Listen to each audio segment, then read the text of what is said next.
I'll recognize myself for 5 minutes. Chair Gensler, in March, the Agriculture and Financial Services Committee sent you a letter about the regulatory treatment for Ether, the native token of the Ethereum blockchain.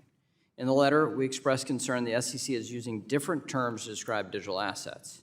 This includes crypto tokens, crypto security tokens, crypto asset securities, digital asset securities. And digital asset securities that are investment contracts. Does the SEC differentiate between crypto tokens and tokenized securities?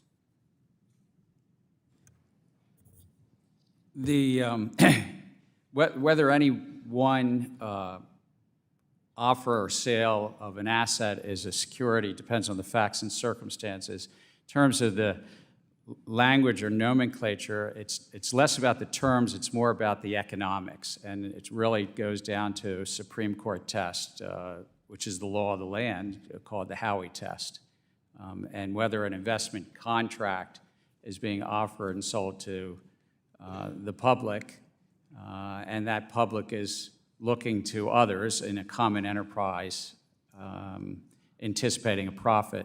So the labels matter less than what the economics are. But there are different terms, and words have meaning, and the fact that you've used multiple different words to explain what seems to be the same phenomenon, I think really raises questions about clarity. Well, the laws are clear, and it's written by the Supreme Court, but also... The laws are clear, but what we're seeing from the SEC is a lack of clarity. That's what I'm trying to ask you about. You have no...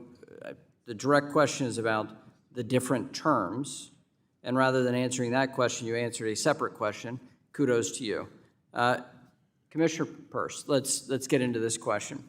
Do you think that one reason why multiple terms are being used here for crypto is that there's no regulatory clarity or consensus identifying which tokens may or may not be offered pursuant to an investment contract? I think that's absolutely true. We've taken a legally imprecise view to mask the regulatory lack of clarity.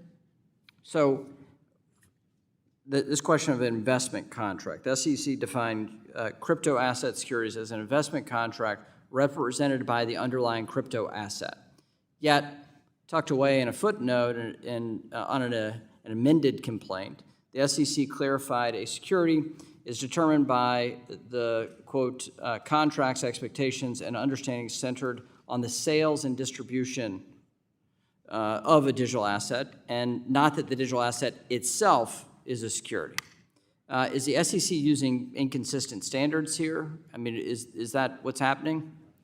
I think what's happening is that we're trying to be ambiguous because the legal precision carries with it real implications. And this is why people have been coming to us and saying we need clarity.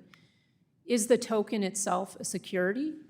Or is it part of an investment contract? Is it being sold together with an investment contract? If it is, what is that investment contract and how long does it track along with the token? By using imprecise language, we've been able to sort of suggest that the token itself is a security apart from that investment contract, which has implications for secondary sales. It has implications for who can list it. And I think this is absolutely, we've fallen down on our duty as a regulator not to be precise. And so tucking into a footnote that, yes, we admit that now actually the token itself is not a security, that's something that we should have admitted long ago and then started wrestling with the difficult questions. Okay. So would a statutory definition provide that clarity for the agency? Or is this something the agency can do itself? We certainly have authority where we can provide guidance. We can use our exemptive authority. It's always helpful to have Congress weigh in, but there certainly are some guidelines we could provide in this area that we have chosen not to provide. But a statutory definition would help.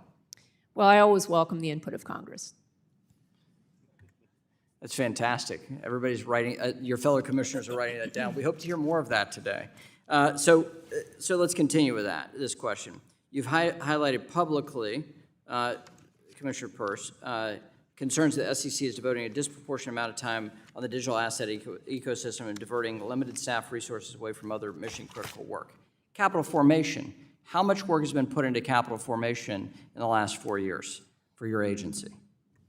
nothing on the positive side. I would say we've done things that are negative to capital formation. I now recognize the ranking member, Ms. Waters, for 5 minutes. Thank you.